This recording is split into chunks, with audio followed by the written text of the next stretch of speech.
Hello viewers, कैसे हैं आप सब लोग। तो चलिए फिर शुरू करते हैं अपनी आगे की कथा और भगवान का नाम लेते हैं। देवहूति की विनती सुनकर श्री कपिल देव जी बोले, हे माता, इस भेद को पूछने के कारण मैं तुम पर बहुत प्रसन्न हूँ। योगी और ऋषि मुनि ही ऐसी बात सुनने की अभिलाषा रखते हैं। सुनो, संसारी माया मोह से छूटने के लिए मनुष्य को ज्ञान प्राप्त करने से अधिक श्रेष्ठ अन्य कोई बात नहीं है।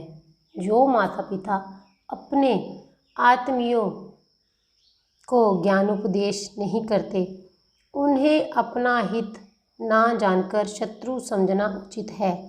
हे माता, तुम स्वयं ज्ञानवान हो और उन्हें भवसागर से पार उतरने में कोई संदेह नहीं है, परंतु यह बात निश्चित रूप से जान लेनी चाहिए कि मेरी दया के बिना यह ज्ञान किसी को प्राप्त नहीं होता, अन्यथा सभी मनुष्य ज्ञानी ही हो जाते। मैं तुमसे ज्ञान किया हाल कहता हूँ।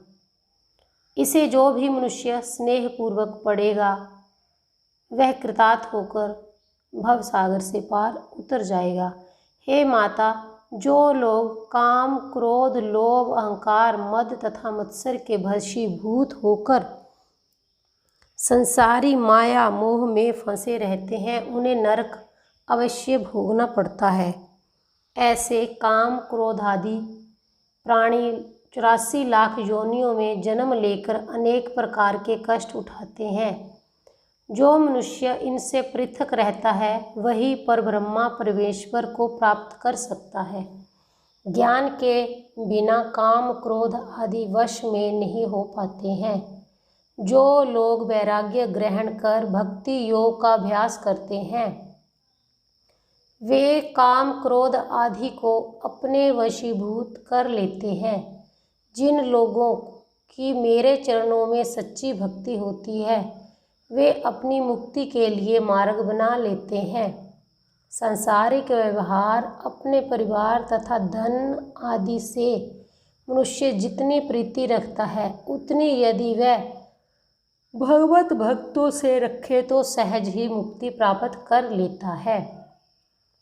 श्री कपिल देव जी के ऐसे वचन सुनकर देवहूति प्रसन्न होकर इस अभिलाषा से अपने चारों ओर देखने लगी कि साधु संत कैसे होते हैं। यदि मिले तो मैं भी उनके सत्संग का लाभ उठाकर भव सागर से पार उतर जाऊं।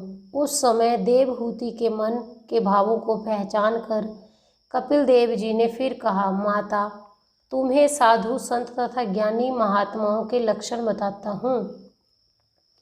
तुम उन्हें ध्यान से सुनो। उन्हें किसी के द्वारा दुर्वचन कहे जाने पर कष्ट नहीं होता। उनके लिए निंदा एवं स्तुति दोनों एक समान होती है।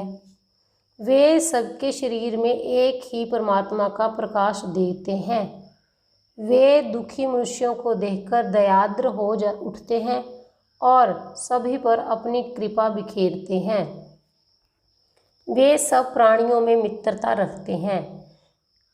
वे निष्दिन मेरे चरणों का ध्यान धरते हैं और आठों पहर मेरे ही भजन कीर्तन में निर्मग्न रहते हैं। खाने पीने और अन्य संसारी कार्यों को अपने द्वारा किया गया नहीं समझते। सब भली बुरी बातों को वे परमेश्वर की इच्छा ही समझते हैं।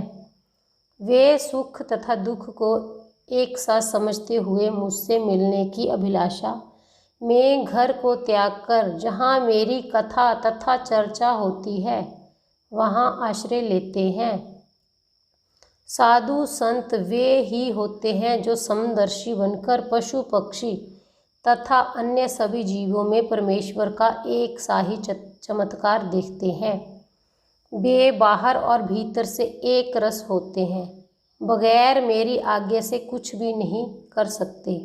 कपिल देव जी के ऐसे वचन सुनकर देवहूति बोली, हे प्रभु, मुझ स्त्री को ऐसा ज्ञान प्राप्त होना बहुत कठिन है, इसलिए आप अपनी भक्ति तथा पूजा का मार्ग देकर प्रकृति के बाद वर्णन कीजिए। देवहूति के ऐसे वचन सुनकर कपिल देव जी बोले, हे माता, पहले तुम प्रकृति का भेद जो शरीर कहलाता है सुनो। सतोगुण, रजोगुण और तमोगुण, इन तीनों को प्रकृति रूप वृक्ष मूल समझकर माया को उसकी डालियां जानना चाहिए। उन डालियों में 24 तत्व शाखाओं के समान है। उसी से प्राणियों का शरीर बनकर संसार की उत्पत्ति होती है। आत्मा को, जिसे अनादि पुरुष कहते हैं, इन 24 तत्वों से पृथक जानो, क्योंकि वह आत्मा जन्म, मरण और घटने बढ़ने से रहित है। 24 तत्व जिनसे शरीर का निर्माण होता है सदा बनते बिगड़ते रहते हैं। जो मनुष्य अपने शरीर एवं इंद्रियों के सुख को वास्तविक सुख मानकर उनसे प्रीति रखता है उसे अज्ञानी मानो, और जो अपने शरीर में स्थित आत्मा को शरीर से पृथक मानता है उसे ज्ञानी समझना चाहिए। इन 24 तत्वों द्वारा ही देवता, मनुष्य तथा जड़ चैतन्य आदि सब जीवों की उत्पत्ति होती है। इसलिए परमेश्वर को सबका स्वामी तथा उत्पन्न करता जानना चाहिए। कपिल देव जी द्वारा देवहूति को भक्ति वर्णन। कपिल देव जी बोले, हे माता, अब मैं 24 तत्वों के लक्षण अलग अलग से तुमसे कहता हूँ, जिनके जानने से आत्मा और शरीर का भी भेद पृथक पृथक मालूम होता है। उसी को आत्मा कहते हैं, जिसका कभी नाश नहीं होता। वही सब जीवों का पालन करता है। जैसे जल से भरे अनेक बर्तनों में सूर्य की छाया दिखाई देती है, लेकिन उन्हें तोड़ डाला जाए तो फिर कुछ नहीं रहता, उसी प्रकार आत्मा का प्रकाश सब जीवों में भरा हुआ है। जिस प्राणी को यह ज्ञान प्राप्त हो जाता है वह फिर संसारी मोह माया में नहीं फंसता है। इसके अतिरिक्त जिस प्रकार काष्ठ में अग्नि और तिल में तेल रहता है लेकिन दिखाई नहीं देता, उसी प्रकार परमात्मा है।